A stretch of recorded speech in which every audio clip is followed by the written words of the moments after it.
아무리 친정엄마가 아파도 그렇지. 죽은 것도 아닌데 명절 준비는 네가 안 하면 누가 하냐. 네 친정이 그렇게 좋으면 아예 거기서 살아. 시어머니는 현관문 밖으로 제 옷가지들을 내동댕이 치며 악을 쓰셨습니다.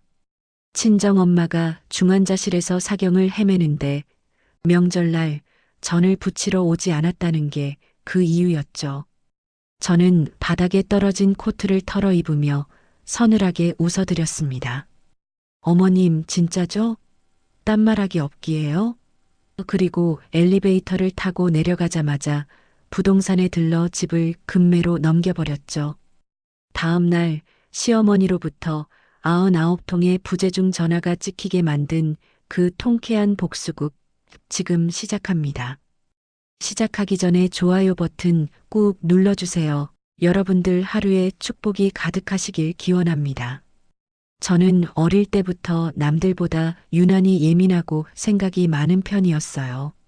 밤에 자려고 누우면 그날 있었던 사소한 말실수가 떠올라 이불을 걷어차기도 하고 직장 상사의 미묘한 표정 변화 하나에 하루 종일 가슴을 졸이기도 하는 스스로를 참 피곤하게 만드는 성격이었죠.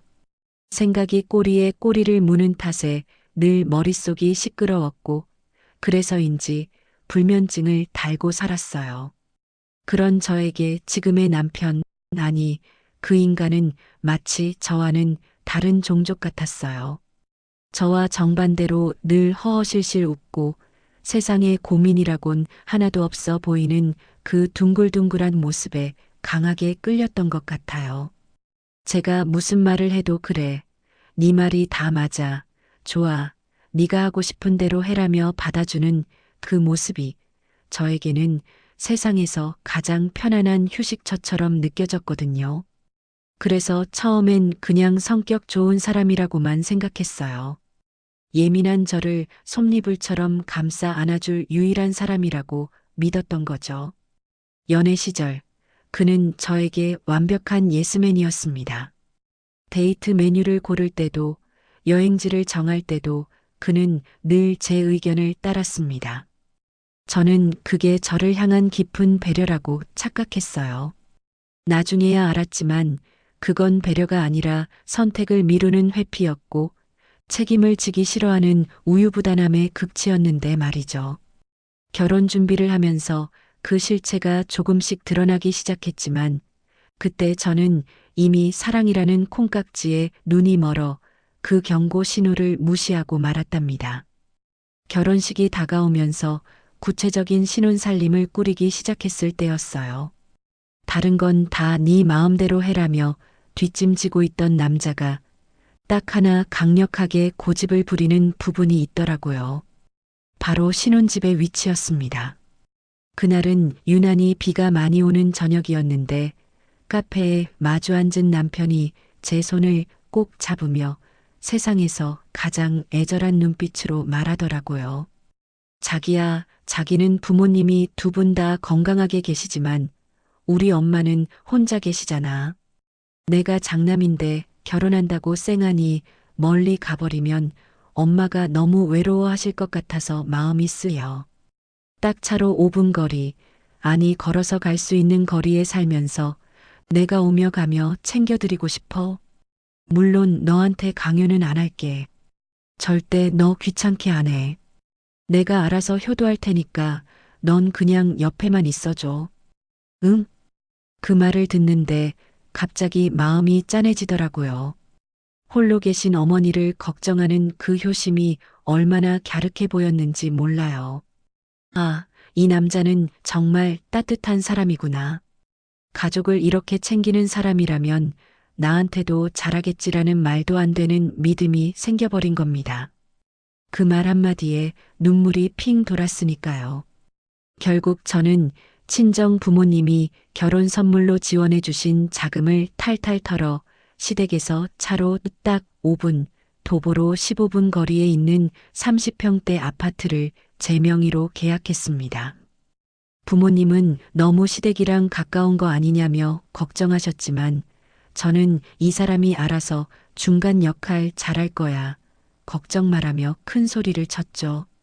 남편은 집 계약서를 쓰는 날 세상을 다 가진 듯 행복해하며 제 어깨를 감싸 안았어요.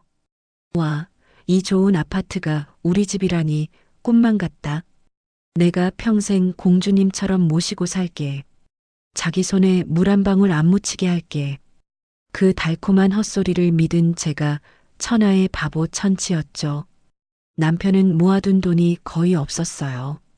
혼수라도 제대로 해오나 싶었지만 가전제품은 살면서 하나씩 바꾸자느니 요즘은 미니멀 라이프가 대세라느니 하면서 얼렁뚱땅 넘어갔습니다. 결국 집부터 숟가락 하나까지 제 돈과 친정의 도움으로 채워 넣었지만 사랑하니까 우리가 같이 살 보금자리니까 아깝지 않다고 생각했어요. 그저 이 사람이랑 행복하게 살 수만 있다면 돈은 중요하지 않다고 스스로를 위로했거든요. 그렇게 꿈 같은 신혼생활이 시작되나 싶었는데 결혼식 올리고 딱 일주일 뒤 신혼여행에서 돌아온 바로 그날 밤에 사단이 났습니다. 남편이 짐을 대충 풀어놓더니 유부남 친구들을 만나고 오겠다며 나갔다 들어왔거든요. 술 냄새를 풍기며 들어온 남편은 소파에 비스듬히 앉아 저를 부르더라고요. 표정이 묘하게 진지해서 저는 무슨 큰일이라도 생긴 줄 알고 가슴이 철렁했습니다. 저는 걱정스러운 마음에 물 한 잔을 건네며 남편 옆에 앉았죠. 왜 그래? 친구들이랑 무슨 일 있었어? 표정이 왜 그렇게 심각해? 남편은 물을 벌컥벌컥 마시더니 비장한 표정으로 가방에서 텅 빈 통장 하나를 꺼내 테이블 위에 탁 내려놓았습니다. 자기야, 내가 친구들한테 들어보니까 요즘 트렌드가 뭔지 알아? 바로 공평함이래. 우리도 이제 부부니까 경제적인 부분은 확실하게 하고 가는 게 좋을 것 같아. 자, 이거 생활비 통장이야. 저는 뜬금없는 소리에 눈만 깜빡거렸습니다. 생활비 통장이라니 그게 무슨 소린가 싶었죠. 생활비 통장? 그래서 남편은 계산기를 두드리는 신용을 하며 신나게 떠들기 시작했습니다. 그러니까 여기에 매달 정확히 똑같은 금액을 입금하는 거야. 각자 50만 원씩 딱 100만 원으로 식비랑 공과금이랑 생필품비를 해결하는 거지. 어때? 깔끔하지? 남은 월급은 각자 관리하고 터치하지 않기. 요즘 깨어있는 부부들은 다 이렇게 산대. 순간 저는 제 귀를 의심했습니다.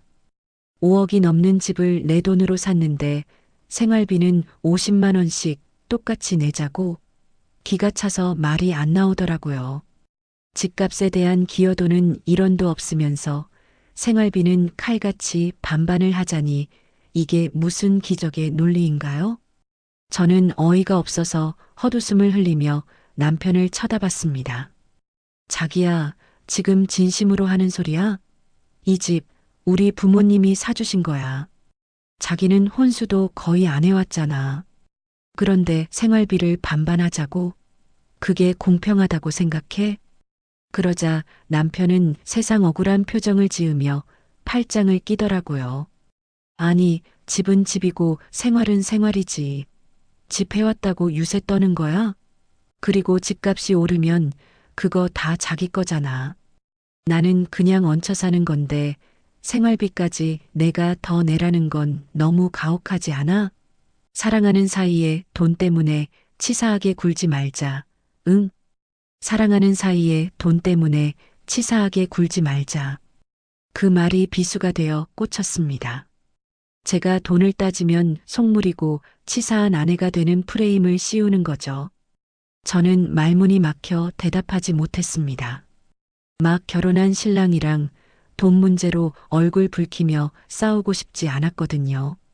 그리고 워낙 해맑게 웃으며 말하는 그 얼굴을 보니 그래, 내가 능력이 있으니까 좀 더 베풀자. 남자가 자존심 상해서 저러나 보다 하고 넘어가기로 했습니다. 알았어. 그럼 그렇게 해. 남편은 제 대답에 벌떡 일어나서 저를 껴안고 덩실덩실 춤을 췄습니다. 아, 우리 마누라 쿨해서 진짜 좋다. 그때는 몰랐습니다. 그 쿨하다는 말이 저를 옥죄는 족쇄가 될 줄은요. 그리고 그가 말한 반반에는 치명적인 함정이 숨어 있었다는 것을요. 50만 원씩 입금되는 그 통장은 우리 부부의 평등을 위한 것이 아니라 남편이 자신의 월급을 온전히 시댁과 본인의 유흥비로 쓰기 위한 개수작에 불과했다는 사실을 깨닫는 데는 그리 오랜 시간이 걸리지 않았습니다. 신혼의 달콤함은 딱 일주일. 그 후로 펼쳐진 건 5분 거리의 지옥과 마마보이의 환상적인 콜라보레이션이었습니다. 퇴근하고 오면 식탁 위에 올려진 정체불명의 반찬통들. 그것이 불행의 서막임을 알리는 신호탄이었죠. 남편은 퇴근 시간이 되면 어김없이 전화를 걸어왔습니다. 자기야, 어디야? 퇴근했어? 내가 지금 엄마 집에 와 있거든. 자기도 이쪽으로 와서 저녁 먹고 같이 가자. 엄마가 국 끓여놨대. 피곤에 찌든 몸을 이끌고 집에 가서 쉬고 싶은데 시댁으로 오라니요. 거절하면 엄마가 섭섭해 하신다며 징징거리는 통에 어쩔 수 없이 핸들을 돌려야 했습니다. 그렇게 시댁에 가면 밥상은커녕 재료만 덩그러니 놓여 있고 시어머니는 소파에 누워 TV를 보고 계셨죠. 시어머니는 저를 보자마자 반가워하기는커녕 힐끗 쳐다보고는 혀를 쯧쯧 찼습니다. 애가 왜 이렇게 늦게 다니니? 남편 굶기려고 작정했어? 얼른 손 씻고 와서 밥상 차려라. 저는 가방을 내려놓을 새도 없이 부엌으로 들어가야 했습니다. 밥을 먹는 둥 마는 둥 하고 나면 설거지는 당연히 제 몫이었고 과일 깎아서 대령하고 시어머니의 끝나지 않는 신세 한탄을 들어주는 것까지가 제 하루 일과가 되어버렸습니다. 그동안 남편은요? 소파에 벌러덩 누워서 배를 두드리며 시어머니와 하하호호 웃고 떠드는 게 일과였죠. 남편은 과일을 집어먹으며 저를 향해 엄지를 치켜 세웠습니다. 아, 역시 우리 자기가 깎은 과일이 제일 맛있어. 엄마, 며느리 잘 얻었지? 둘이 사이 좋은 거 보니까 내가 다 배부르네. 저 속 편한 소리를 들을 때마다 과도로 과일이 아니라 제 속을 찌르고 싶은 충동이 들었습니다. 사이좋은 며느리와 시어머니라니 이건 마치 호랑이 굴에 던져진 토끼를 보고 둘이 잘 노내라고 하는 격이었으니까요. 제가 참다 못해 집에 돌아오는 차 안에서 불만을 터뜨리면 남편은 세상에서 가장 억울한 표정으로 변명했습니다. 자기야, 우리 엄마 혼자 사시잖아. 외로워서 그래. 그리고 자기가 요리 솜씨가 좋으니까 엄마가 밥 얻어먹고 싶어서 그러시는 거지. 네가 좀 이해해줘. 나 효도하고 싶다고 했잖아. 효도? 그게 효도야? 내 효도를 왜 내가 대신해? 그리고 너는 처가에 전화 한 통 안 하면서 나는 매일 퇴근하고 시댁 가서 밥 차려야 해? 제가 쏘아붙이자 남편은 입을 삐죽거리며 고개를 돌렸습니다. 아, 알았어. 다음엔 안 그럴게. 왜 좋은 날 화를 내고 그래? 자기는 너무 예민하다니까. 그놈의 예민하다는 말. 제가 화를 내거나 정당한 요구를 할 때마다 남편은 저를 예민한 사람, 피곤한 성격으로 몰아갔습니다. 저는 점점 제 성격을 탓하게 되었고, 그래, 내가 좀 더 참으면 평화롭겠지라며 속으로 사귀는 날들이 늘어갔습니다. 하지만 참을수록 남편과 시어머니의 요구는 점점 더 선을 넘기 시작했어요. 그 선이 완전히 무너진 건 제가 결혼 후 처음으로 지독한 몸살 감기에 걸렸던 날이었습니다. 열이 39도까지 오르고 온몸이 두드려 맞은 것처럼 아파서 꼼짝도 못하고 누워 있었는데 퇴근하고 돌아온 남편이 방문을 벌컥 열더니 대뜸한다는 소리가 정말 가관이었거든요. 남편은 누워있는 저를 보고 걱정은커녕 미간을 찌푸리며 물었습니다. 뭐야? 아직도 자? 밥 안 해놨어? 나 배고픈데. 저는 너무 아파서 목소리도 제대로 나오지 않았지만 겨우 힘을 짜내어 말했습니다. 나 몸이 너무 안 좋아. 열이 많이 나서 죽 좀 사다 줄 수 있어? 그러자 남편은 한숨을 푹 내쉬더니 거실로 나가서 전화를 걸더라고요. 저는 당연히 죽 배달을 시키는 줄 알았습니다. 그런데 들려오는 통화 내용에 저는 정신이 아득해지는 걸 느꼈습니다. 엄마. 미진이가 아파서 밥을 못한대. 나 배고파 죽겠는데 밥도 없고 엄마가 와서 좀 해주면 안 돼? 김치찌개 먹고 싶어. 빨리 와. 세상에 아픈 아내를 두고 밥 타령을 하더니 기어이 시어머니를 호출한 겁니다. 5분 거리의 지옥이 제 침실까지 침범하는 순간이었죠. 잠시 후 현관문 비밀번호 누르는 소리가 들리고 시어머니의 앙칼진 목소리가 집안을 울렸습니다. 시어머니는 방문을 쾅 열고 들어와 땀 흘리며 누워있는 저를 내려다보며 혀를 찼어요. 아이고, 젊은 애가 꾀병은. 남편 굶기고 누워있는 게 자랑이냐? 여자가 게으르면 집안이 망한다더니 딱 그 짝이다. 그러고는 제 등짝을 짝 소리나게 때리시는 거예요. 아픈 사람을 걱정해주지는 못할 망정 등짝 스매싱이라니요. 서러움이 북받쳐 올라 눈물이 왈칵 쏟아졌습니다. 그동안 꾹꾹 눌러왔던 분노가 한꺼번에 터져나왔죠. 저는 비틀거리는 몸을 일으켜 세우며 소리쳤습니다. 어머님, 지금 뭐 하시는 거예요? 저 아파요. 열이 39도라고요. 밥 한 끼 대충 차려 먹을 수도 있는 걸 엄마한테 쪼르르 전화한 남편은 잘한 게 뭐가 있는데요? 제 반격에 놀란 시어머니는 눈을 동그랗게 뜨고 뒷걸음질 쳤고 그 소란을 듣고 달려온 남편은 상황 파악도 못한 채 저에게 삿대질을 했습니다. 너 엄마한테 왜 소리를 질러? 엄마가 나 걱정돼서 오신 건데 고맙다고는 못할 망정 왜 화를 내? 네가 아픈 게 유세야? 저는 기가 막혀서 남편을 노려보았습니다. 너 지금 제정신이니? 아내가 아프면 죽이라도 사오는 게 정상 아니야? 너 마마보이였니? 대충 먹거나 배달시키면 되잖아. 꼭 아픈 나 욕까지 먹게 해야겠어? 남편은 제 말에 얼굴이 빨개지더니 지지 않고 대들더라고요. 엄마가 나 챙겨주러 오셨으면 그냥 내내 하고 조용히 넘어가면 될 걸 굳이 긁어부스럼을 만들어. 너 진짜 성격 이상하다. 싸움은 끝이 보이지 않았습니다. 시어머니는 아이고 내 팔자야. 며느리한테 이런 꼴을 당한 애라며 바닥에 주저앉아 통곡을 하셨고 남편은 저를 쏘아보며 씩씩거렸습니다. 그날 밤 저는 열이 펄펄 끓는 몸으로 안방 문을 걸어 잠그고 혼자 끙끙 앓았습니다. 남편은 거실에서 시어머니와 밥을 챙겨 먹으며 저를 흉보는 소리가 문 너머로 들려오더군요. 엄마, 쟤 원래 좀 예민해. 엄마가 이해해. 엄마 밥 맛있다. 그날 저는 결심했습니다.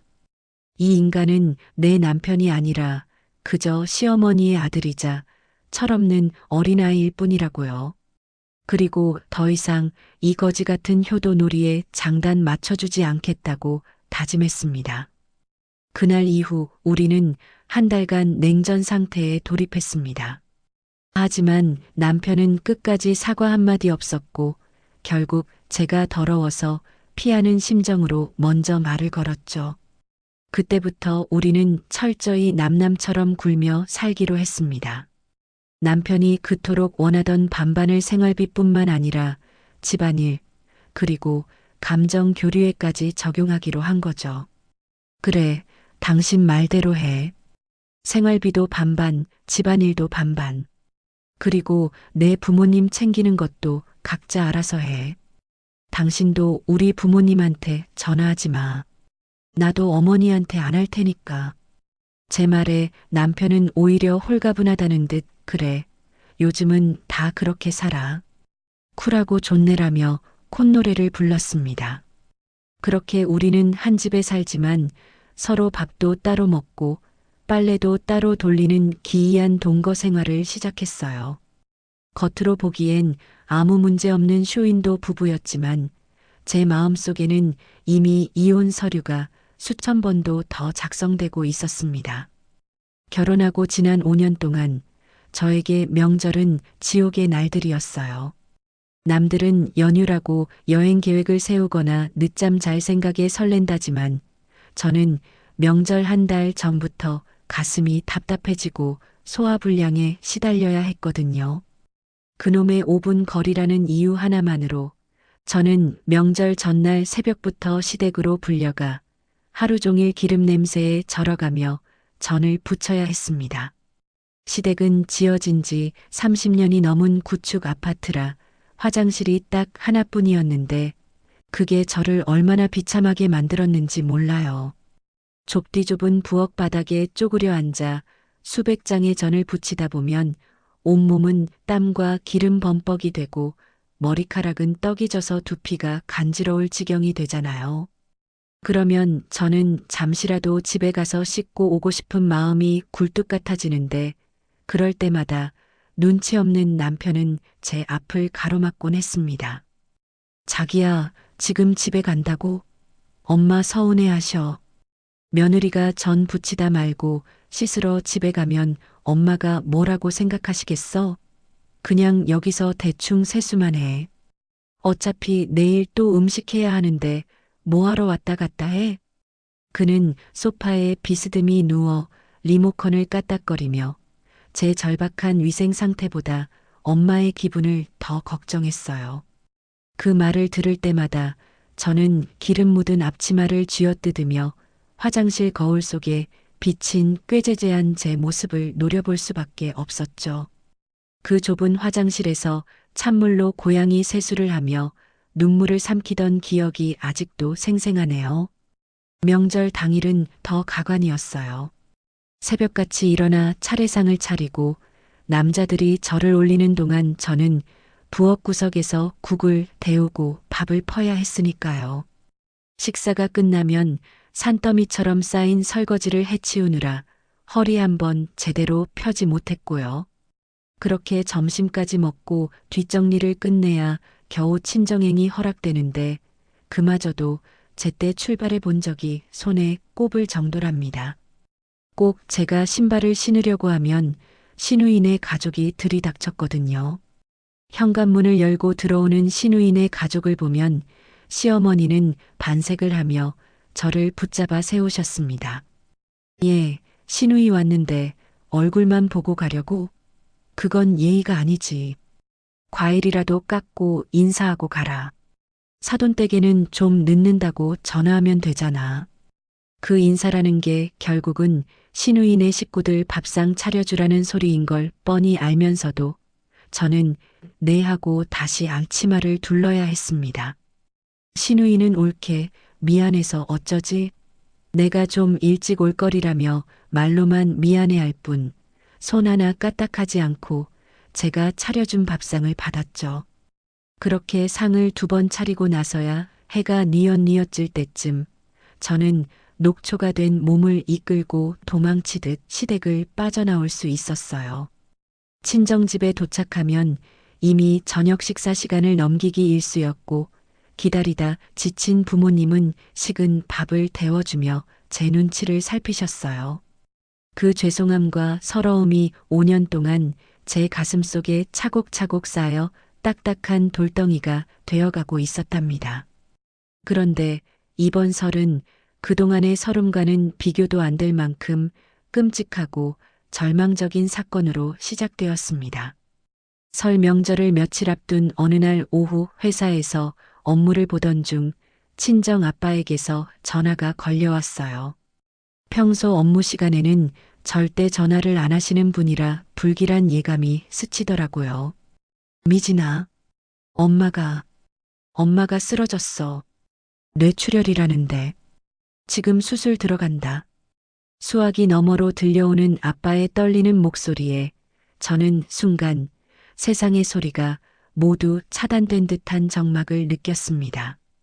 손에 들고 있던 펜이 바닥으로 툭 떨어졌고 심장이 쿵하고 내려앉아 발밑이 꺼지는 것 같았죠.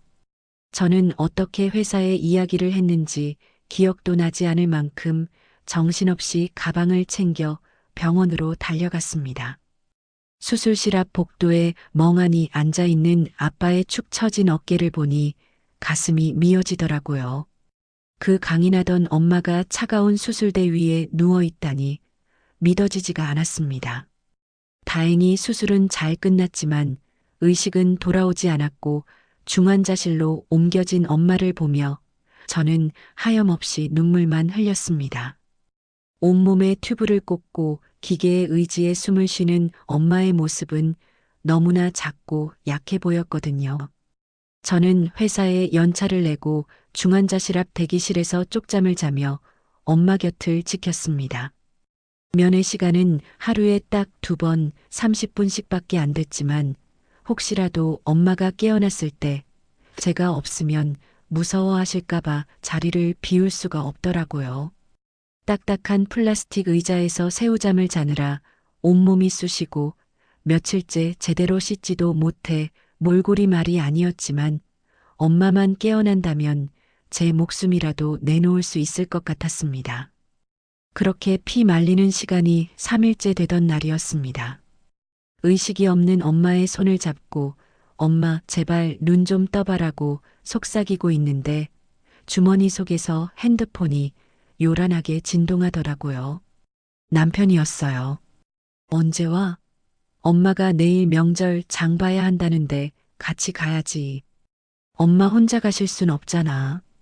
그 카톡을 보는 순간 저는 제 눈을 의심했습니다. 지금 이 사람이 제정신인가 싶더라고요. 장모님이 사경을 헤매고 중환자실에 누워 있는데 고작 명절장을 보러 오라고요?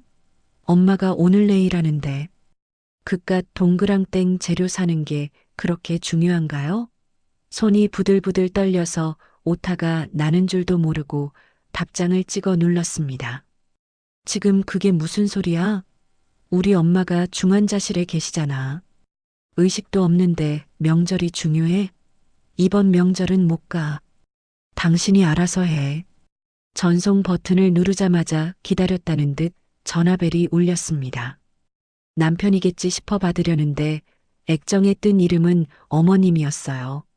저는 심호흡을 한번 크게 하고 전화를 받았습니다.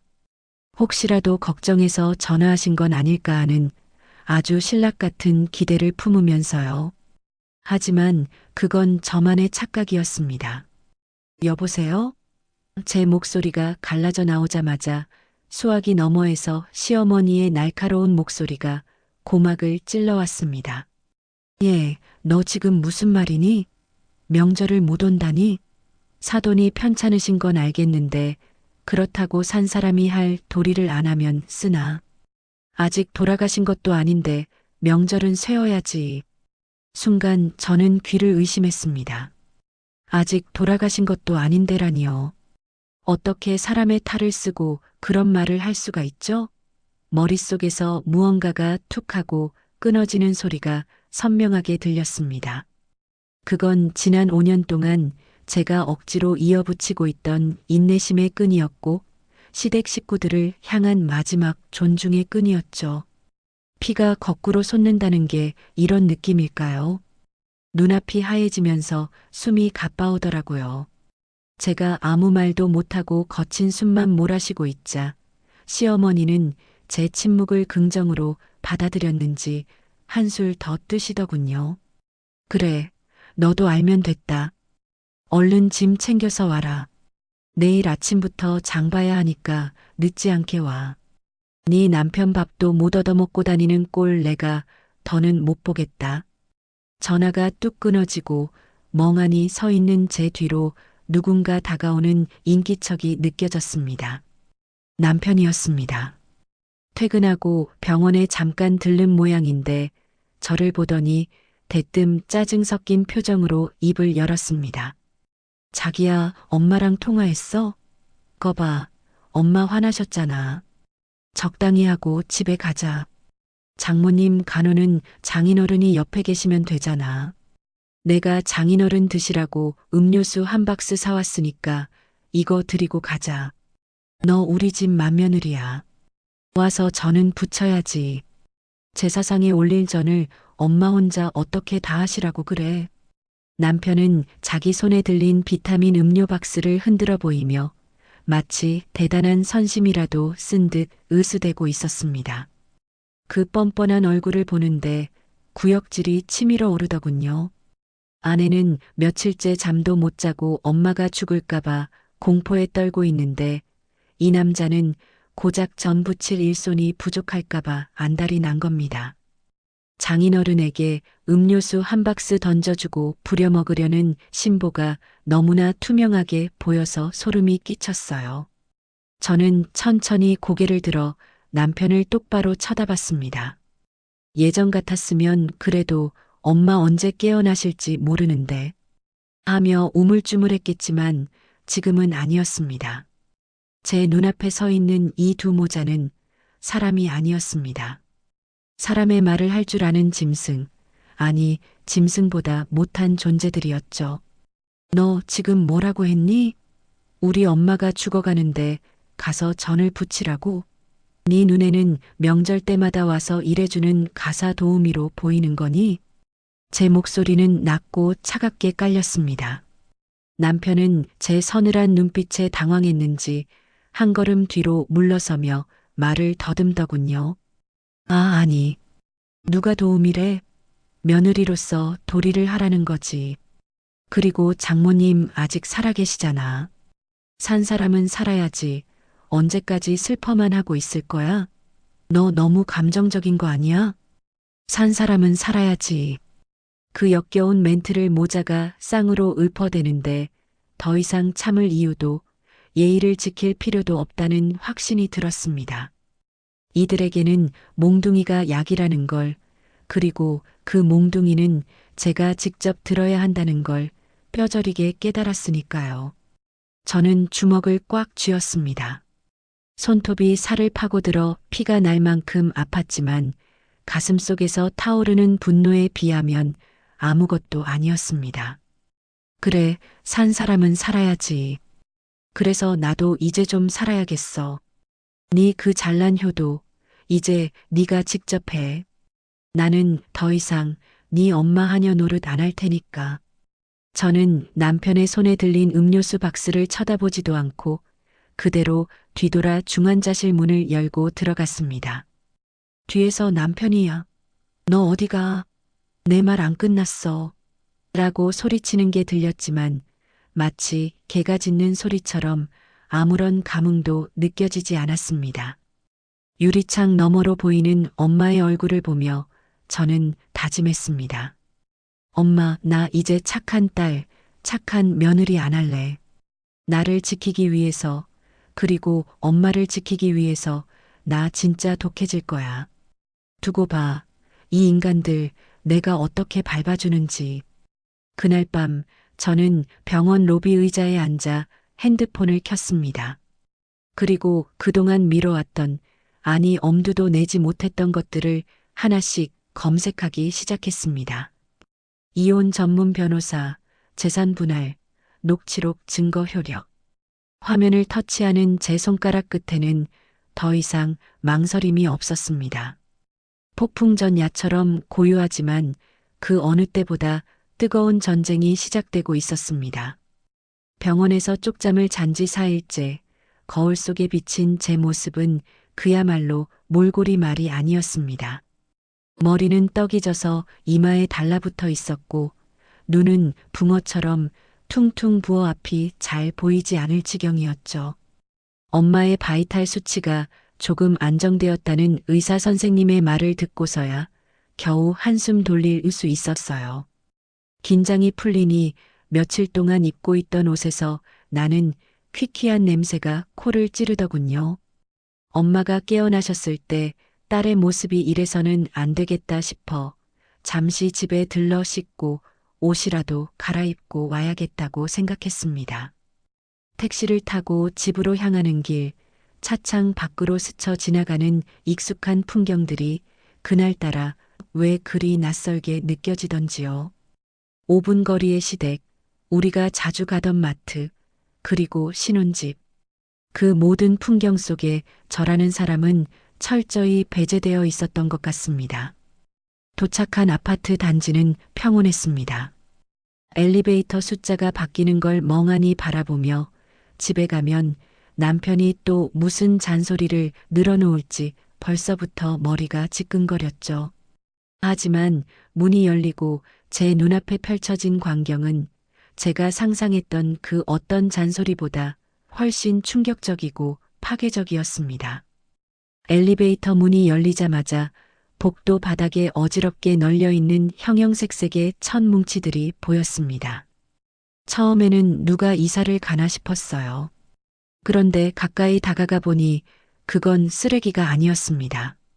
제 겨울 코트, 제가 아끼던 원피스, 심지어 속옷들까지 먼지 구덩이 복도 바닥에 아무렇게나 나뒹굴고 있었습니다.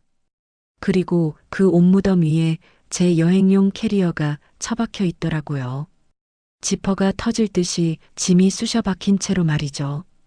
그 순간 저는 그 자리에 얼어붙고 말았습니다.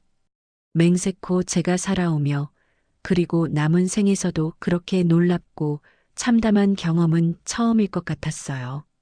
내 집 앞에 내 물건들이 쓰레기 취급을 받으며 버려져 있다니. 손이 부들부들 떨리고 숨이 턱 막혀왔습니다. 도대체 누가 이런 짓을 했을까? 답은 뻔했죠. 떨리는 손으로 현관문 비밀번호를 눌렀습니다. 띠리릭 소리와 함께 문이 열리자마자 거실 소파에 앉아있던 시어머니가 기다렸다는 듯 벌떡 일어나 달려 나오시더라고요. 그 눈빛에는 광기마저 서려 있었습니다. 어머님, 지금 이게 다 무슨... 제 말이 채 끝나기도 전에 시어머니의 고함이 고막을 찢을 듯 울려 퍼졌습니다. 아, 너 여기가 어디라고 기어들어와? 친정이 그렇게 좋으면 거기 가서 살아. 친정 챙기느라 남편 밥도 안 해주는 게 며느리냐? 내가 친척들 보기 창피해서 혼났다. 어디서 시댁 어른 말씀을 개똥으로 듣고 전화를 끊어?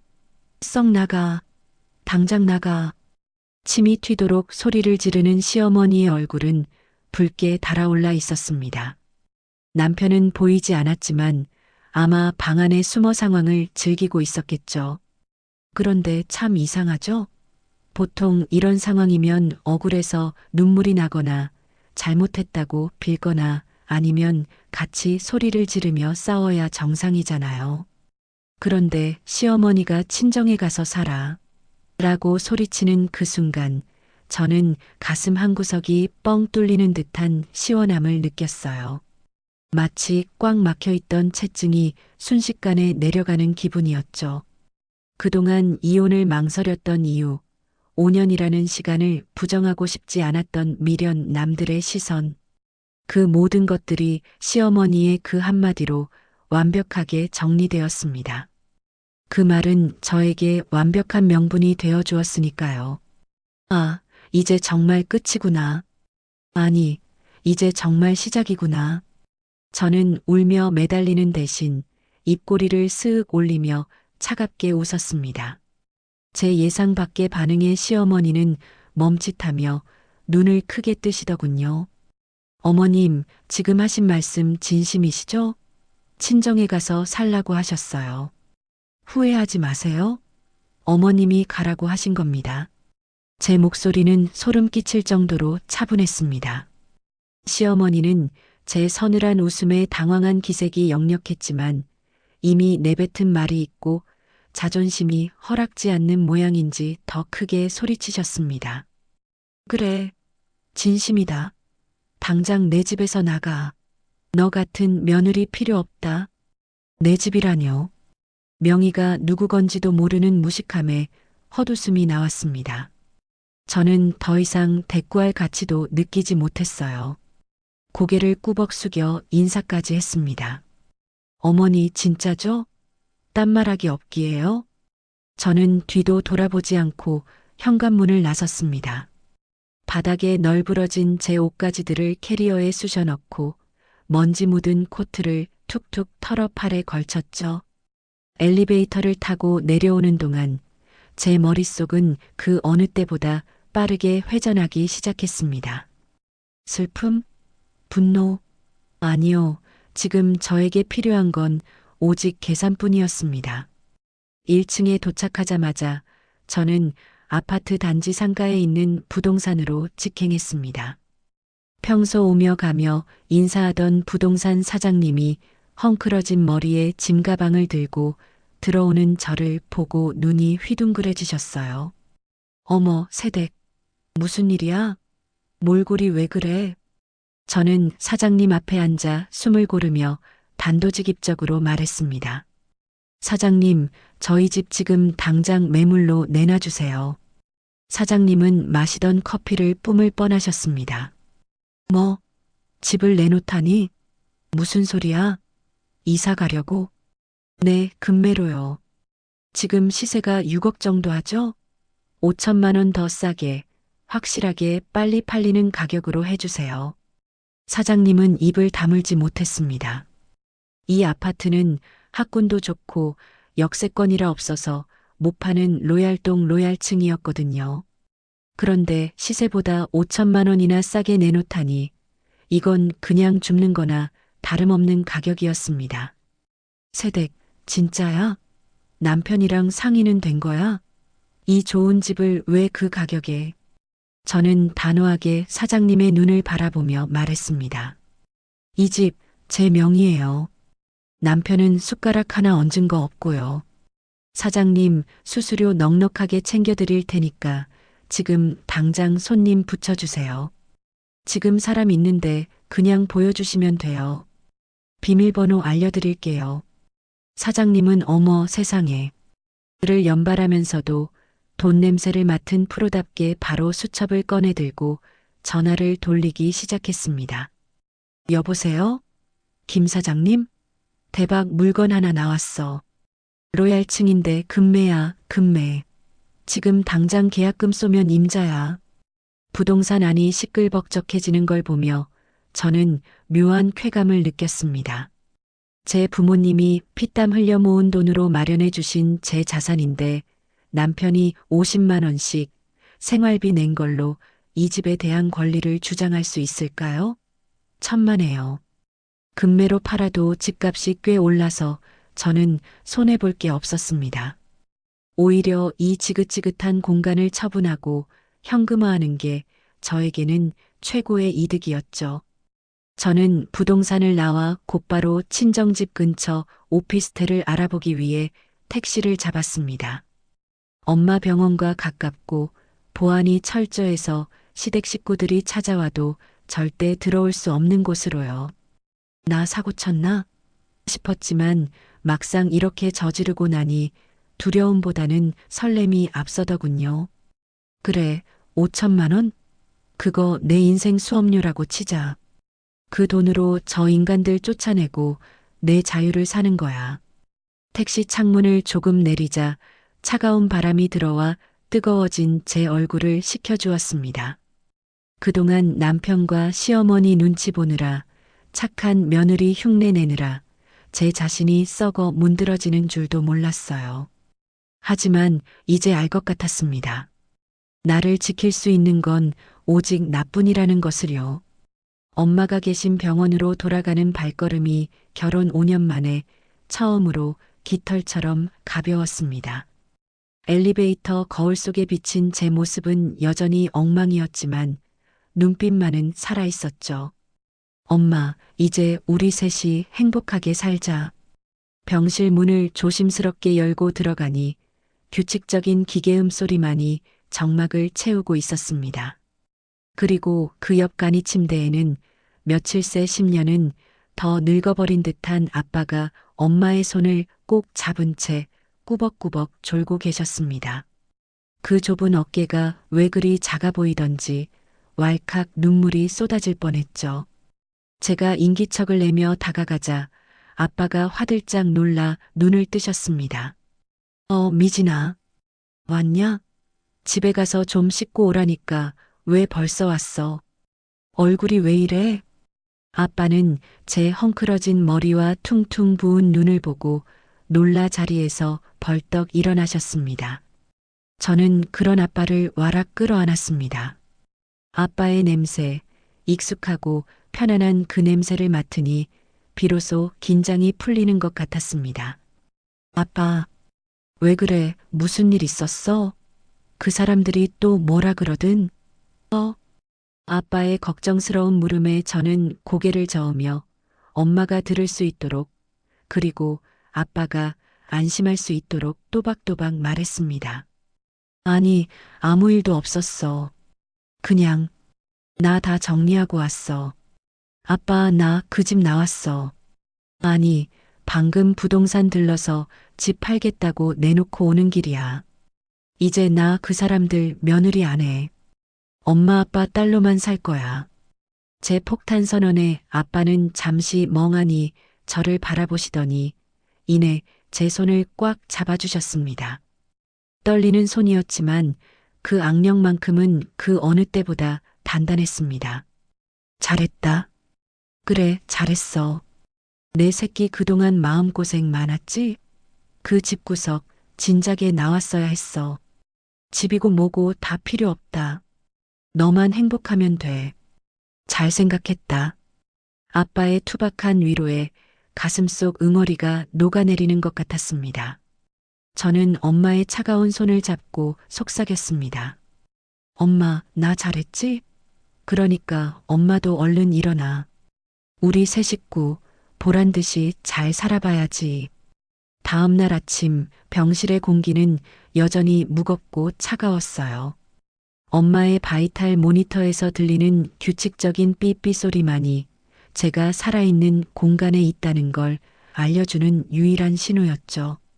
저는 밤새 한숨도 못 잔 채 엄마의 손을 꼭 잡고 앉아 있었습니다.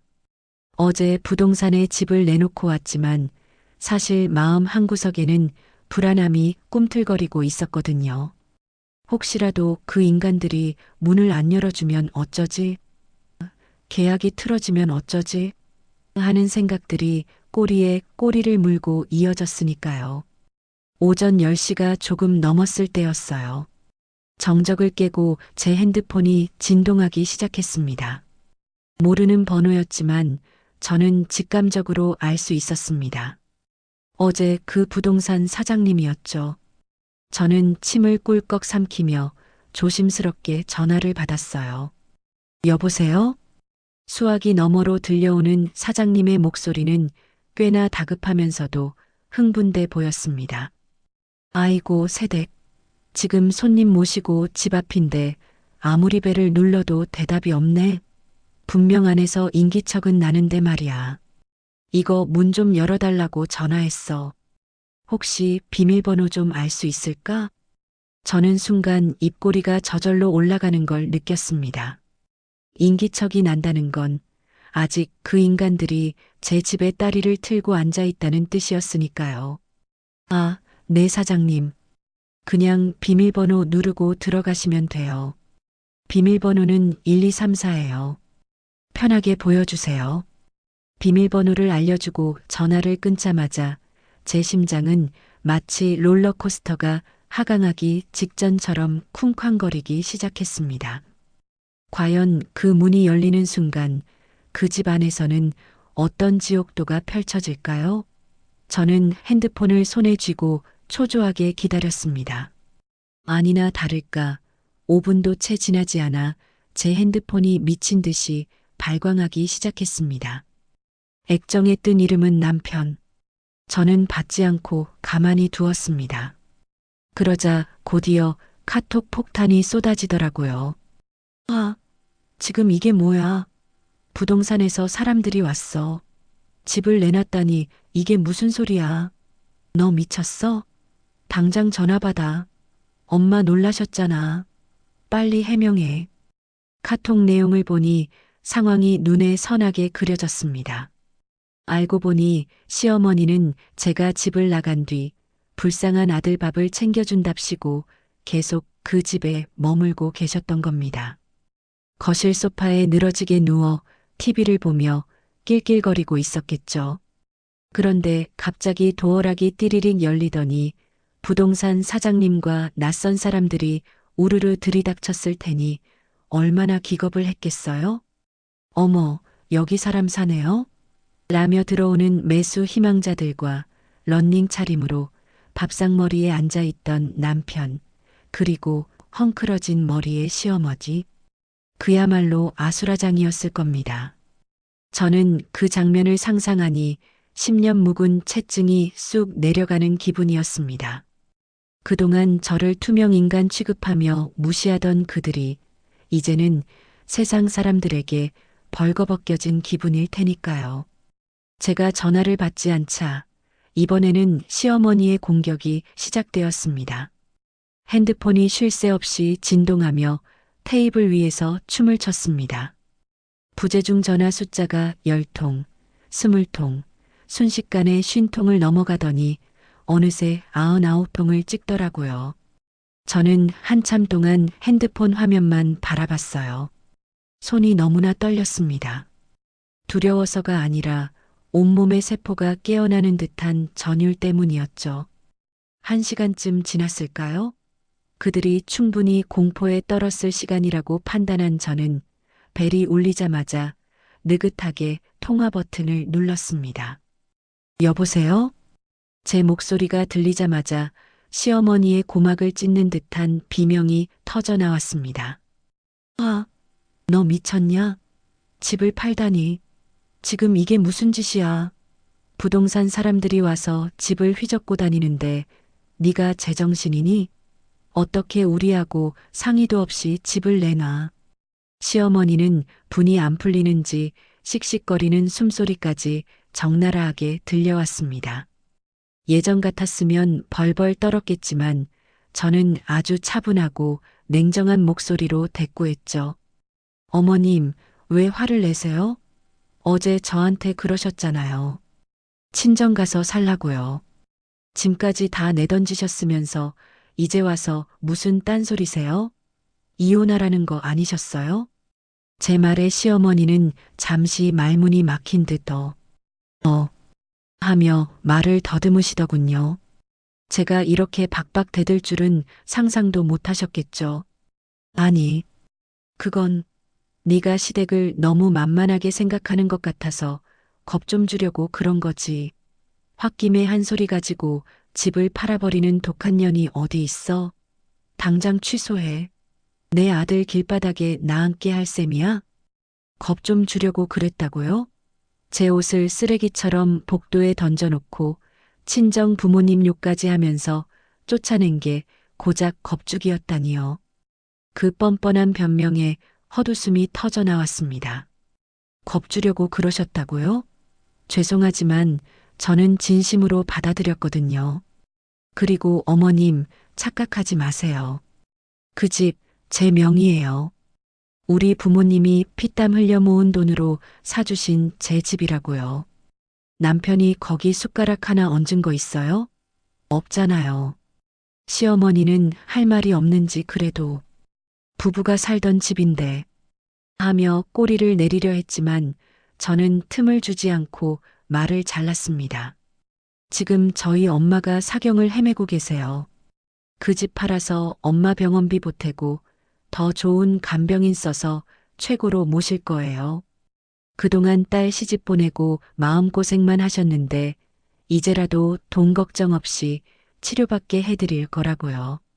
수화기 너머로 남편이야. 김미진, 너 진짜 이럴 거야? 하며 소리치는 게 들렸지만 저는 가볍게 무시했습니다. 아, 그리고 어머님, 5년 동안 쓴 혼수랑 가구들 다 가져가세요. 저는 새 출발할 거라 헛 물건들 필요 없거든요. 이사 날짜 잡히는 대로 통보해 드릴 테니까 그때까지 짐 싹 빼세요. 안 그러면 폐기물 업체 불러서 다 갖다 버릴 겁니다. 폐기물? 아, 너 진짜 독하다 독해. 내가 며느리 하나 잘못 들여서 이 무슨 망신이야. 시어머니는 악을 쓰다가 결국 분에 못 이겨 전화를 뚝 끊어버리셨습니다. 뚝뚝 끊어진 신호음을 듣는데 가슴속에서 뜨거운 무언가가 울컥 치솟아 올랐습니다. 슬픔이 아니었습니다. 그건 승리감이었고 비로소 내 인생의 주도권을 되찾았다는 확인 사살이었죠. 저는 핸드폰을 내려놓고 침대에 누워 계신 엄마를 바라봤습니다. 엄마 들었어? 나 이제 바보처럼 안 살아. 그 사람들이 엄마 무시하고 나 하녀 취급하던 거 내가 다 갚아줄 거야. 그러니까 엄마도 힘내. 나 이제 돈 많아. 엄마 다 낫게 해줄게. 그날 오후 부동산 사장님에게서 다시 전화가 왔습니다. 사모님, 대박이야, 대박. 방금 보고 간 손님이 집 깨끗하고 구조 좋다고 당장 계약하겠대. 가격이 워낙 좋으니까 묻지도 따지지도 않고 계약금 쏘겠다는데 어떡할까? 진행해? 저는 망설임 없이 대답했습니다. 네, 진행해 주세요. 최대한 빨리 잔금 치르는 조건으로요. 그리고 매수자분께 전해주세요. 지금 살고 있는 사람들은 신경 쓰지 마시라고. 이사 날짜 칼같이 지켜서 비워줄 테니까 걱정 마시라고요. 계약금이 입금되었다는 알림 문자가 뜨는 순간 저는 비로소 긴 터널을 빠져나온 기분이었습니다.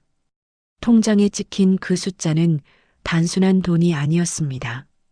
제 잃어버린 5년의 보상이자 앞으로 펼쳐질 새로운 인생의 종잣돈이었으니까요. 하지만 그들은 순순히 물러날 위인들이 아니었습니다. 저녁이 되자 남편은 병원 로비까지 찾아와 행패를 부리기 시작했습니다. 경비원들에게 끌려나가면서도 아내가 바람이 나서 집을 팔았다. 장모 핑계대고 도망가려는 거다. 라며 고래고래 소리를 지르더군요. 병원 사람들이 수군거리는 게 느껴졌고 저는 쥐구멍이라도 있으면 숨고 싶은 심정이었습니다. 엘리베이터 뒤에 숨어 그 모습을 지켜보는데 정말 소름이 돋았습니다. 저 사람이 내가 사랑했던 남자가 맞나? 어떻게 저렇게 밑바닥까지 보일 수가 있지?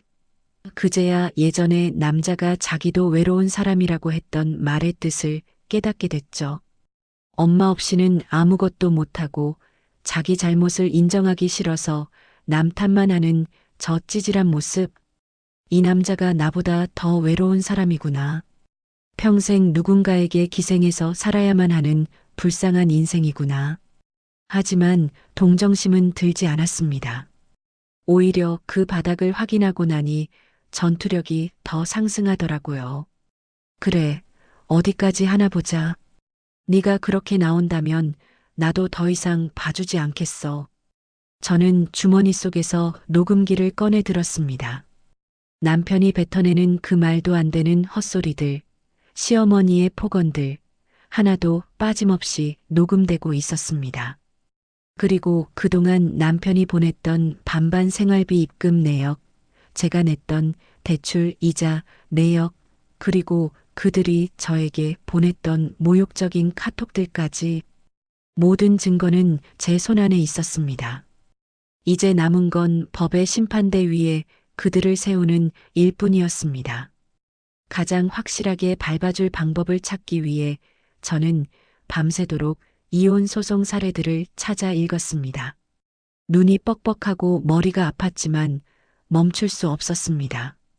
이건 단순한 이혼이 아니라 제 존엄을 되찾기 위한 전쟁이었으니까요. 하지만 저는 간과하고 있었습니다. 사람이 궁지에 몰리면 쥐도 고양이를 문다는데 하물며 5년 동안 제 등골을 빼먹으며 살아온 그 인간들이 그리 쉽게 물러날 리 없다는 사실을요. 계약이 성사되자마자 남편과 시어머니는 기다렸다는 듯 태세를 전환해 버티기 작전에 돌입했습니다. 남편은 하루에도 수십 통씩 문자를 보내오며 말도 안 되는 법적 권리를 운운하기 시작했습니다. 야, 김미진. 너 지금 제정신이야? 이 집은 우리 부부가 함께 살던 공동생활 공간이야. 내 동의 없이 내 마음대로 파는 게 어디 있어? 이거 불법이야, 알아? 내가 신고하면 너 콩밥 먹을 줄 알아. 그 문자를 보고 코웃음이 나왔습니다. 불법이라뇨. 명의자가 본인 집을 파는데 무슨 불법입니까? 남편은 인터넷 어디선가 주워들은 얕은 지식으로 저를 협박하려 했지만 그럴수록 그의 밑바닥만 더 적나라하게 드러날 뿐이었습니다. 게다가 시어머니는 내 눈에 흙이 들어가기 전까지는 절대 못 나간다. 배째라. 며 현관문 도어락 비밀번호까지 바꿔버리고는 짐 싸는 신용조차 하지 않으셨습니다. 하지만 진짜 문제는 집이 아니었습니다. 그들의 추악함은 제 일터, 제가 가장 소중하게 지켜왔던 회사까지 뻗쳐오기 시작했으니까요.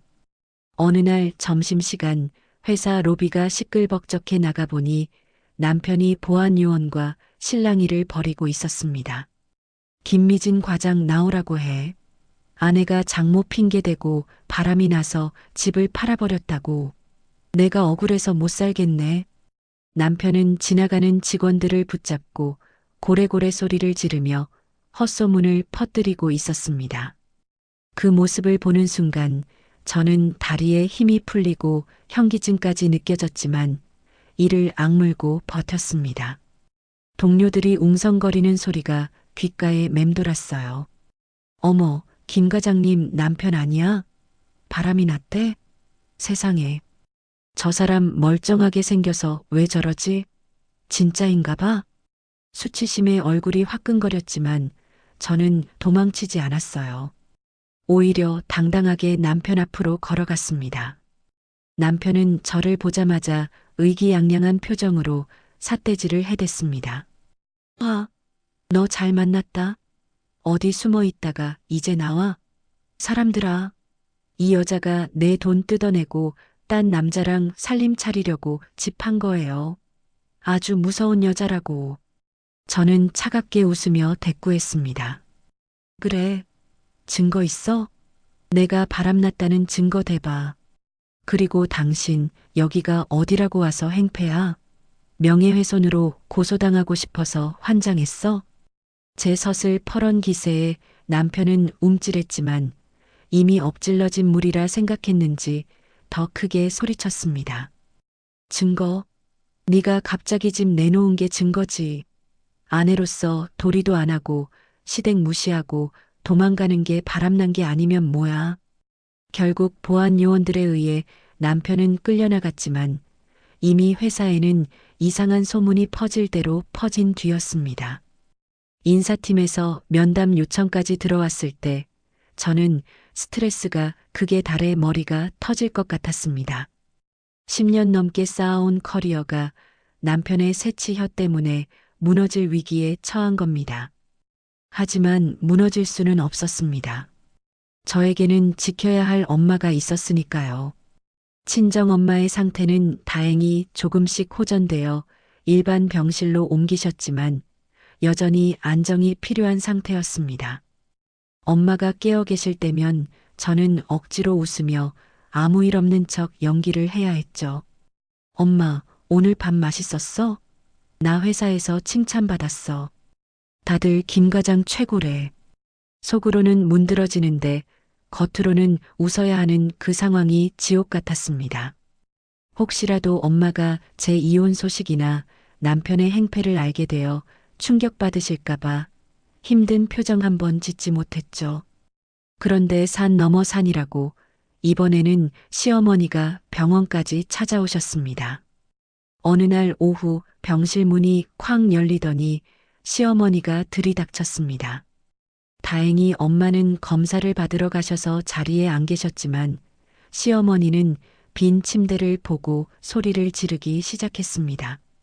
사돈, 당신 딸 교육을 어떻게 시켰길래 시댁을 이따위로 취급해. 당장 나와. 저는 황급히 시어머니를 복도로 끌어냈습니다. 어머님, 지금 뭐 하시는 거예요? 여기가 어디라고 와서 소란이세요. 제발 좀 가세요. 가긴 어딜까. 내 아들이 밥도 못 먹고 시름시름 앓는데 내가 가만히 있게 생겼어? 집 한 돈 내놔. 그 돈 내 아들 몫이야.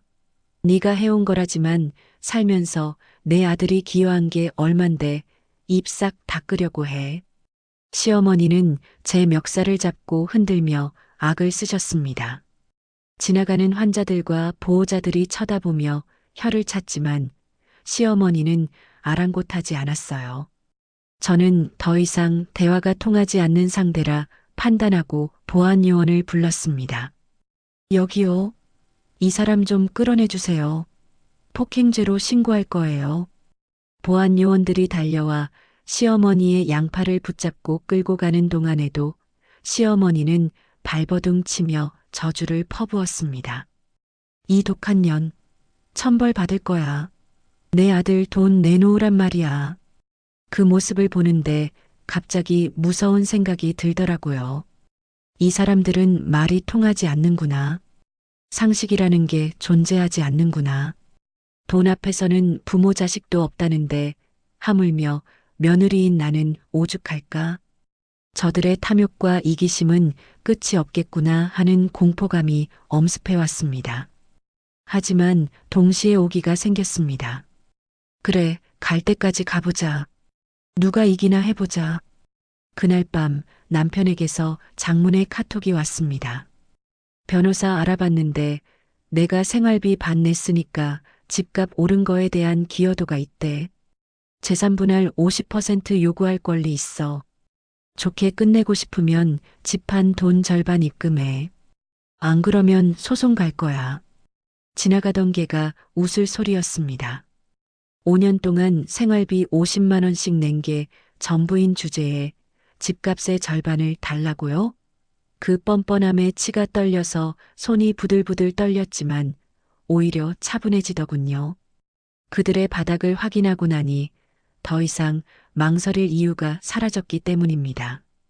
저는 작은 방 책상에 앉아 컴퓨터에 앉았습니다. 그 안에는 제가 5년 동안 차곡차곡 모아온 증거들이 들어 있었습니다. 남편이 술 먹고 들어와 우리 엄마한테 잘해. 넌 며느리잖아. 라고 소리치던 녹음 파일, 시어머니가 친정 갈 생각 말고 시댁 와서 일해라라고 강요하던 통화 녹음, 그리고 결정적으로 이번 설 명절에 산 사람은 살아야지라며 폐륜적인 망언을 뱉던 그날의 통화 내용까지. 거기에 더해 남편이 보냈던 생활비 입금 내역과 제가 부담했던 대출이자, 재산세, 아파트 관리비 내역까지 엑셀로 정리해 두었습니다. 남편의 기여도가 0에 수렴한다는 것을 증명할 완벽한 자료들이었죠. 저는 다음 날 아침 회사에 반차를 내고 이혼 전문 변호사를 찾아갔습니다. 변호사님은 제 자료들을 훑어보시더니 안경을 고쳤으며 흥미롭다는 듯 미소를 지으셨습니다. 이야, 이거 아주 완벽하네요. 남편분이 재산 분할을 요구한다고요? 오히려 위자료를 뜯어내도 모자랄 판에 겁도 없으시네. 걱정 마세요. 이건 100% 승소입니다. 아주 탈탈 털어드릴 수 있어요. 저는 변호사님의 눈을 똑바로 쳐다보며 부탁했습니다. 변호사님, 그냥 이혼만 하는 게 아니라 그 사람들이 다시는 제 인생에 얼씬도 못하게 만들고 싶어요. 가장 확실하게, 그리고 가장 처절하게 밟아줄 방법으로 부탁드립니다. 합의는 없습니다. 끝까지 갈 거예요. 변호사님은 고개를 끄덕이며 서류를 챙기셨습니다. 좋습니다. 그럼 작전을 짜보죠. 일단 남편분의 허위 사실, 유포에 대한 명예훼손 고소부터 시작할까요? 그리고 시어머니의 폭언과 부당한 대우에 대한 위자료 청구도 같이 진행하죠. 아주 정신 못 차리게 만들어 드리겠습니다. 상담을 마치고 나오는 길, 저는 하늘을 올려다봤습니다. 구름 한 점 없는 파란 하늘이 유난히 시리게 느껴졌어요. 하지만 제 가슴속은 그 어느 때보다 뜨거웠죠. 그래, 너희들이 원하던 법대로 해줄게. 대신 그 결과가 얼마나 혹독한지는 너희가 직접 감당해야 할 거야. 전쟁의 서막이 올랐습니다.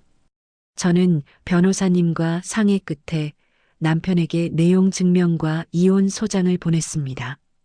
등기 우편이 도착했다는 알림이 뜨자마자 남편에게서 전화가 빗발쳤지만 저는 가볍게 수신 차단 버튼을 눌렀습니다. 이제 제 목소리를 들을 자격조차 없는 인간들이니까요. 소장의 핵심은 그가 결혼 생활 내내 그토록 부르짖던 반반 결혼의 논리였습니다.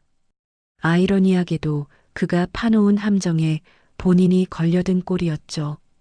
변호사님은 남편이 보낸 소장에 적힌 내용을 조목조목 반박하며 통쾌한 한 방을 날려주셨습니다. 남편분께서 늘 네 돈 내 돈 확실히 하셨죠? 생활비 통장 내역을 보니 10원 단위까지 정확하게 나누셨더군요. 덕분에 재산 형성에 기여한 바가 전혀 없다는 게 아주 명확하게 증명되네요. 남편이 매달 50만 원씩 입금했던 내역은 딱 2인 가족 식비와 공과금을 충당하는 수준에 불과했습니다. 반면 집을 살 때 들어간 초기 자금부터 매달 나가는 주택담보대출 원리금, 1년에 2번씩 내야 하는 재산세, 아파트 관리비, 심지어 가전제품 할부금까지 모든 굵직한 비용은 전적으로 제 통장에서 빠져나간 내역이 빼곡했으니까요. 보시다시피 남편분은 이 집에 월세도 안 내고 하숙생처럼 사셨네요. 그런데 집값 상승분에 대한 기여도를 주장하신다? 판사님이 보시면 웃으실 겁니다. 변호사님의 말에 속이 다 시원했습니다. 남편은 부부는 공동체라며 억지를 부렸지만 법 앞에서는 통하지 않는 궤변일 뿐이었어요. 그가 주장하던 공평함이 결국 자신의 발목을 잡은 셈이죠. 심지어 남편이 그동안 내 돈이니까 내가 쓴다며 본인 유흥비나 시댁 용돈으로 펑펑 썼던 카드 내역까지 확보해 두었습니다. 공동생활비 외에는 철저히 각자 관리했으니 그 돈이 어디로 샜는지 따질 권리도 없다고 큰 소리치던 그가 이제 와서 부부 재산은 합쳐야 한다며 말 바꾸는 꼴이 얼마나 우스웠는지 모릅니다. 하지만 여기서 끝낼 제가 아니었습니다. 저는 남편이 회사 로비까지 찾아와 행패를 부리고 허위 사실을 유포했던 날의 CCTV 영상과 그날 현장에 있었던 동료들의 진술서까지 확보했습니다. 인사팀에서도 회사 이미지를 실추시킨 점을 들어 징계위원회를 열겠다고 통보한 상태였고요. 저는 남편에게 명예훼손과 업무방해로 추가 고소하겠다는 내용을 덧붙여 보냈습니다. 당신이 회사 와서 떠들고 다닌 덕분에 나 승진 누락될 뻔했어. 내 명예 실추된 거, 정신적 피해 보상까지 싹 다 청구할 거야. 합의는 없어. 콩밥 먹을 준비나 해. 그리고 대망의 하이라이트, 시어머니를 향한 위자료 청구 소송이었습니다. 혼인 파탄의 주원인이 시어머니의 부당한 대우와 폭언, 그리고 결정적으로 제 짐을 내던진 행위에 있다는 점을 명시했습니다. 녹음 파일에는 친정 가서 살아라, 산 사람은 살아야지 같은 패륜적인 발언들이 생생하게 담겨 있었죠. 저는 시어머니에게 따로 문자를 보냈습니다.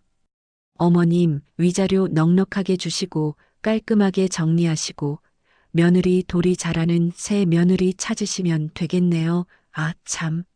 위자료 안 주시면 어머님 아들 월급 가압류 들어갑니다. 그 문자를 보내고 채 10분도 되지 않아 시어머니와 남편이 제 변호사 사무실로 찾아왔습니다. 사색이 된 얼굴로 들이닥친 두 사람은 변호사님 앞에서 무릎이라도 꿇을 기세였습니다. 시어머니는 들어오자마자 바닥에 털썩 주저앉아 대성통곡을 시작했어요. 아니, 변호사 양반, 이게 다 무슨 소리요? 위자료라니. 우리가 무슨 돈이 있다고 내 아들 월급을 압류한다니 그게 말이 돼? 사람 죽으라는 거야? 시어머니는 덜덜 떨며 소리를 질렀고 남편은 옆에서 고개를 푹 숙인 채 아무 말도 못하고 있었습니다. 그 당당하던 기세는 온데간데였고 마치 도살장에 끌려온 소처럼 겁에 질린 눈빛이었습니다. 저는 팔짱을 끼고 차갑게 그들을 내려다봤습니다. 돈이 없으면 집이라도 파셔야죠. 아, 시댁 전세죠? 전세 보증금이라도 빼서 주셔야겠네요.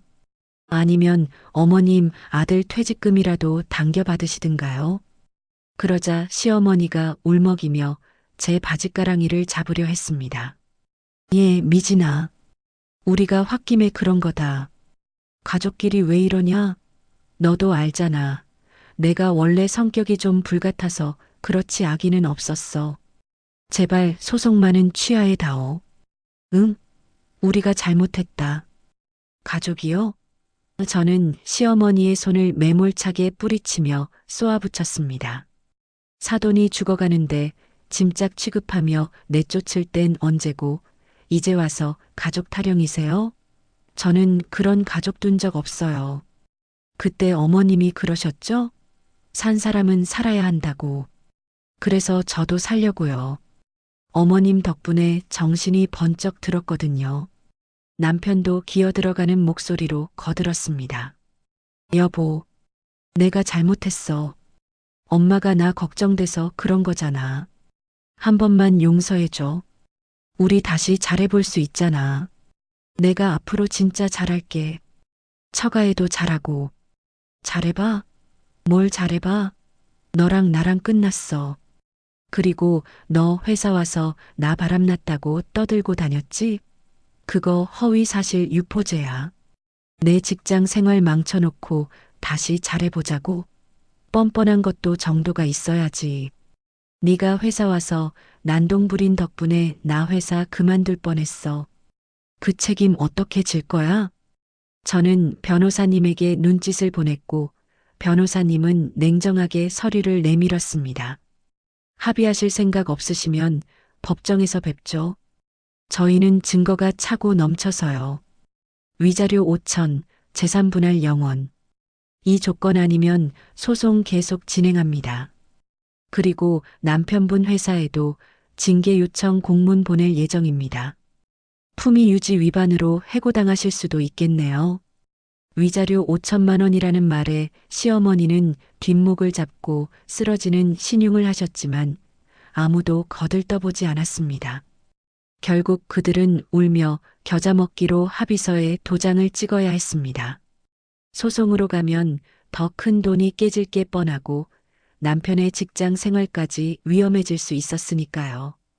이사 날짜는 정말 칼같이 다가왔습니다. 매수자가 잔금을 치르는 날, 저는 용달차 한 대를 불러 남편의 짐을 실어보냈습니다. 5년 동안 썼던 냉장고, 세탁기, 소파, 침대, 꼴도 보기 싫어 다 가져가라고 했습니다. 어머님, 이거 다 어머님 아들이 쓰던 거니까 챙겨가세요. 새 며느리 오면 쓰라고 하시면 되겠네요. 남편은 짐차에 실려가는 낡은 가구들을 보며 망연자실한 표정을 지었습니다. 30평대 아파트에서 떵떵거리며 살다가 좁아터진 시댁 빌라로 쫓겨나는 신세가 된 거죠. 게다가 위자료까지 대출받아줘야 했으니 빈털터리가 된 건 물론이고 빚더미에 앉게 된 셈이었습니다. 이사하는 날 시어머니는 빌라 앞까지 나와 통곡을 하셨다고 합니다. 좁은 골목길에 용달차가 들어서자 동네 사람들이 다 나와 구경했고 시어머니는 창피한 줄도 모르고 땅을 치며 울부짖었습니다. 아이고, 내 팔자야.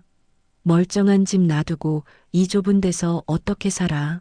며느리 잘못 들여서 집안이 망했네. 내가 전생에 무슨 죄를 지어서. 하지만 동네 사람들은 다 알고 있었습니다. 그 집 아들이 마마보이에 시어머니가 며느리 등골 빼먹으려다 쫓겨난 거라는 거려. 수군거리는 소리가 들려왔지만 시어머니는 아랑곳하지 않고 짐을 나르는 인부들에게 화풀이를 해댔습니다. 조심해. 그거 비싼 거야. 기스나면 물어낼 거야. 인부들은 혀를 차며 낡은 가구들을 빌라 안으로 쑤셔 넣었습니다.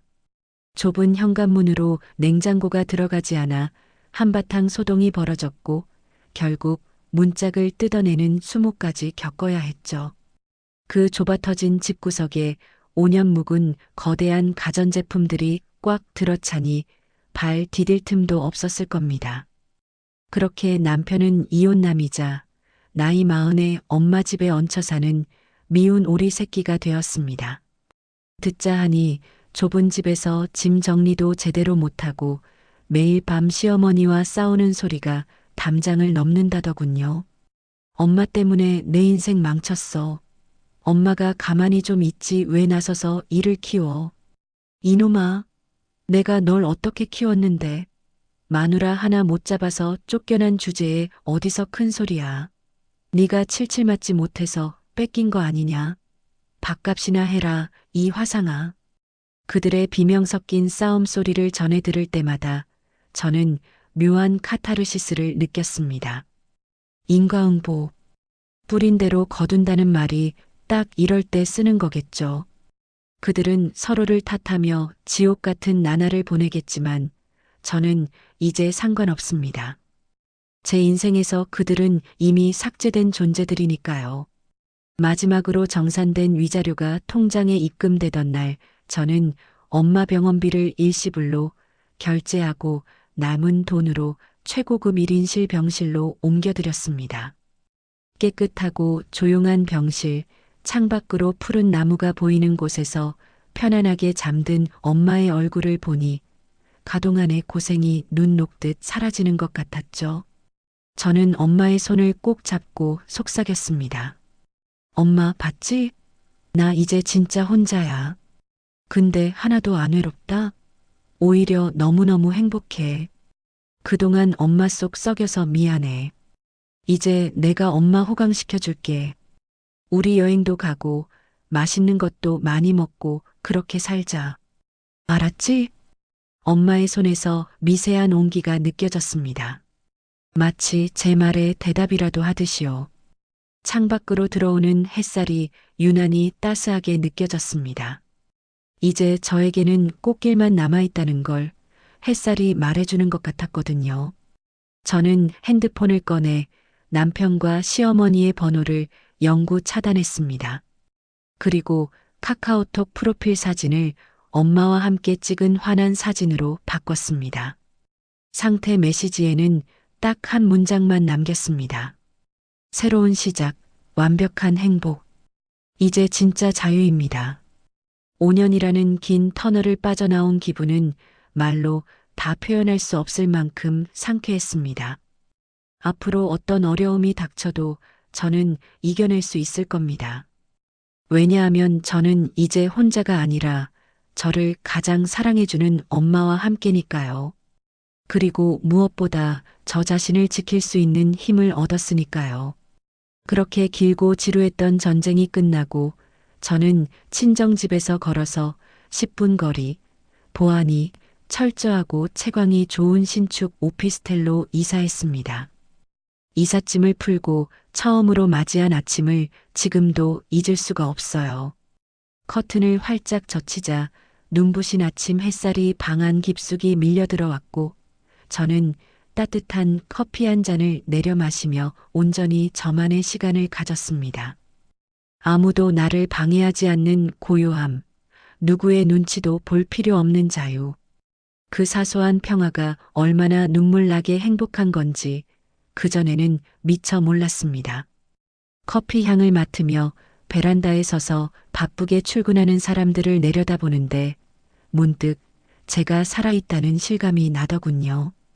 5년 동안 시댁이라는 감옥에 갇혀 네, 죄송합니다. 알겠습니다. 라는 말만 반복하며 죽어있던 제가 비로소 내 의지대로 숨을 쉬기 시작한 겁니다. 내가 마시고 싶은 원두를 고르고 내가 듣고 싶은 음악을 틀고 내가 입고 싶은 옷을 입는 것.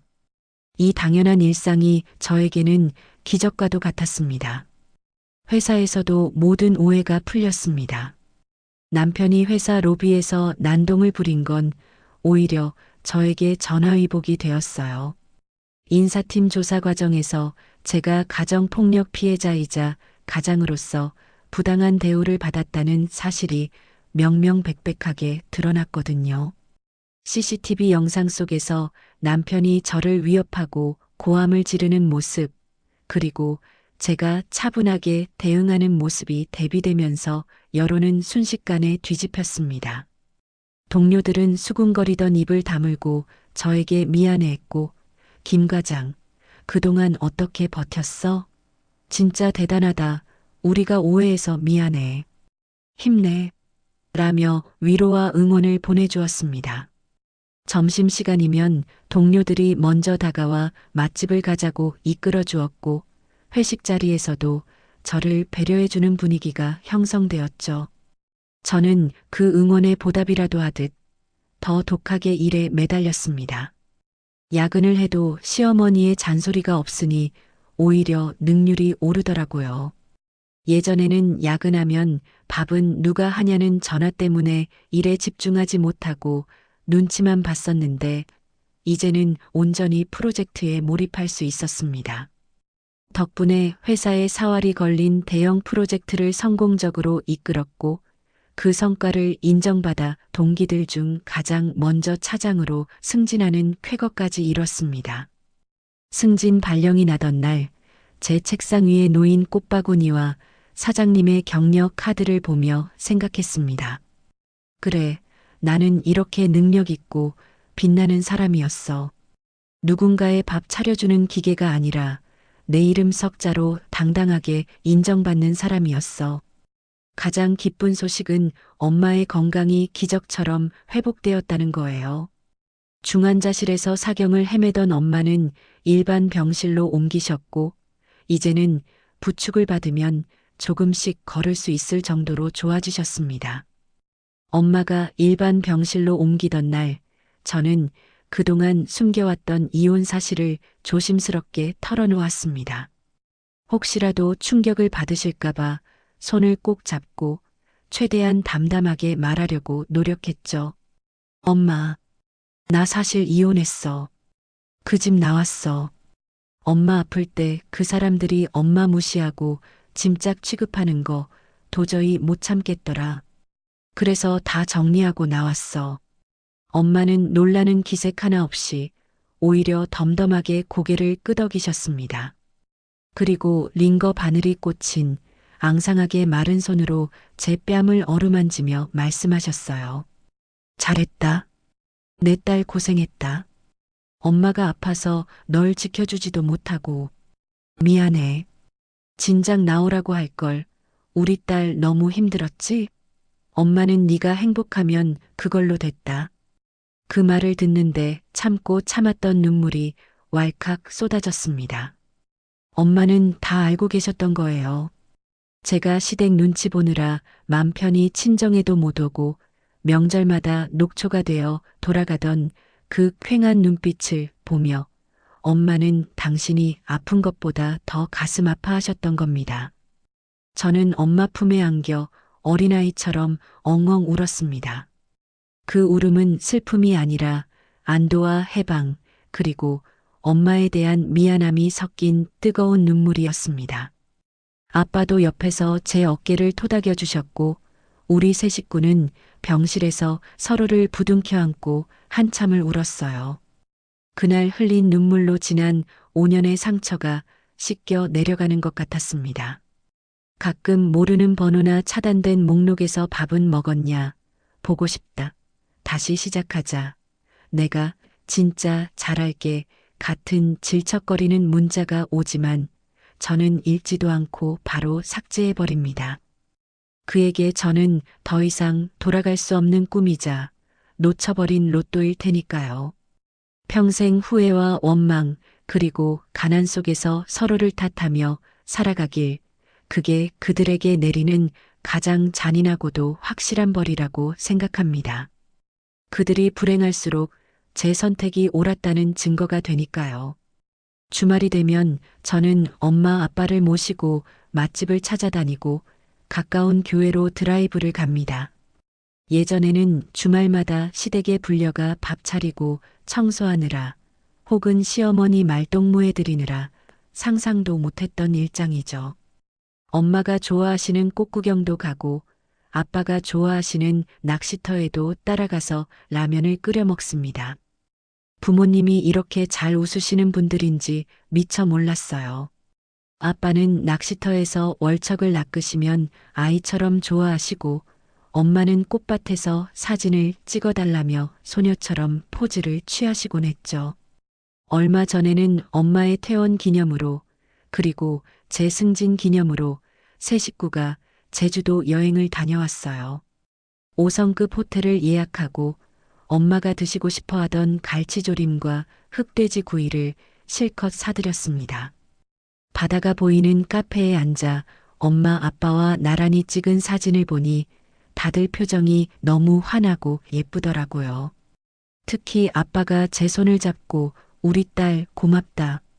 너 덕분에 늙어서 호강한다라고 하실 때, 그리고 엄마가 이제 죽어도 여한이 없다라고 농담하실 때 가슴 한구석이 찌릿하면서도 벅차오르는 감동을 느꼈습니다. 며느리 돌이라는 무겁고 낡은 족쇄를 벗어던지니 비로소 나라는 사람과 우리 가족이 선명하게 보이기 시작했습니다. 그동안 저는 무엇을 위해 그렇게 아등바등 살았던 걸까요? 나 자신이 행복하지 않으면 그 어떤 관계도 의미가 없다는 걸 너무 늦게, 하지만 확실하게 깨달았습니다. 내가 웃어야 가족도 웃을 수 있고, 내가 건강해야 부모님도 챙길 수 있는 법을요. 물론 결혼 생활 5년이라는 시간과 집을 금매로 넘기며 손해본 5천만 원이라는 수업료는 결코 적은 대가가 아니었습니다.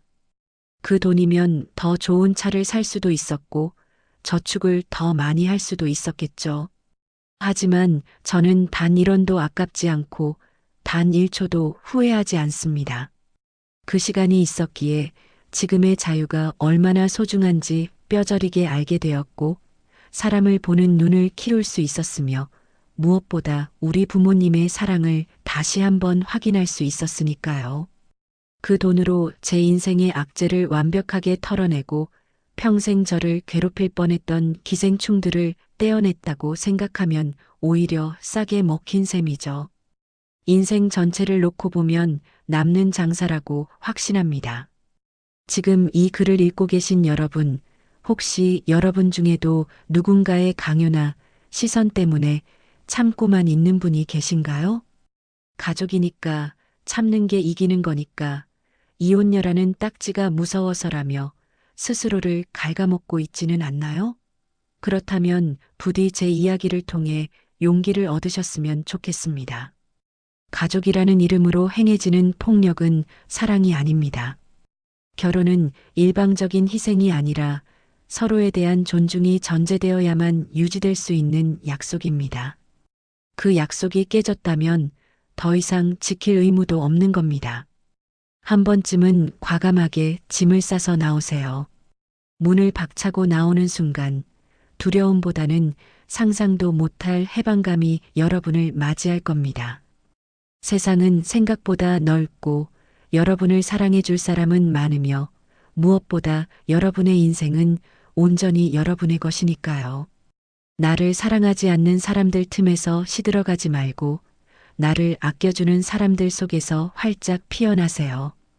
어제는 퇴근길에 꽃집에 들러 노란 풀이지어 한 단을 샀습니다. 꽃말이 새로운 시작이라고 하더군요. 노란 꽃잎에서 나는 향기가 꼭 제 앞날 같아서 그리고 엄마의 웃는 얼굴 같아서 기분이 좋았습니다. 집에 와서 화병에 꽂아두니 온 집안이 봄 내음으로 가득 차더라고요. 저는 이제 더 이상 울지 않습니다. 눈물은 약자들이나 흘리는 거라 생각하지 않지만 적어도 그 사람들 때문에 흘릴 눈물은 단 한 방울도 남아있지 않습니다. 대신 매일 웃습니다. 아침에 눈을 뜨면 거울 속에 저에게 오늘도 좋은 하루 라고 외치고 잠들기 전에는 오늘도 잘 살았다. 김미진, 너 참 멋지다. 라고 스스로를 칭찬합니다. 제 인생의 진짜 봄날은 마흔을 바라보는 지금부터, 바로 이 순간부터 시작이니까요. 지금까지 제 긴 이야기, 어찌 보면 답답하고 화가 났을 수도 있는 제 이야기를 끝까지 들어주셔서 감사합니다. 부디 여러분의 삶에도 저처럼 향기로운 꽃길만 펼쳐지기를, 그리고 어떤 시련이 와도 스스로를 지킬 수 있는 단단한 마음이 깃들기를 진심으로 응원합니다. 당신은 그리고 우리는 충분히 행복할 자격이 있는 사람들이니까요. 감사합니다. 네, 오늘 들려드린 미진님의 사연 어떻게 들으셨나요? 고구마 100개를 먹은 듯 답답했던 결혼 생활을 끝내고 스스로 족쇄를 끊어내신 미진님의 용기에 저도 모르게 박수를 치게 되는 시간이었습니다. 가족이라는 이름으로 강요되는 희생이 과연 사랑일까요? 미진님은 그 물음에 아니오라고 단호하게 대답하며 잃어버린 나를 되찾으셨습니다. 5년이라는 긴 터널을 지나 비로소 맞이한 미진님의 봄날이 앞으로는 향기로운 꽃길로만 이어지기를 진심으로 바라봅니다. 지금 이 순간에도 누군가의 시선이나 강요 때문에 힘들어하고 계신 분이 있다면 미진님의 이야기가 작은 불씨가 되어 용기를 드릴 수 있었으면 좋겠습니다. 여러분의 인생 주인공은 바로 여러분 자신이니까요. 미진님께 따뜻한 응원의 댓글을 남겨주세요. 큰 위로가 되어줄 거예요. 오늘도 끝까지 함께 해주셔서 감사합니다.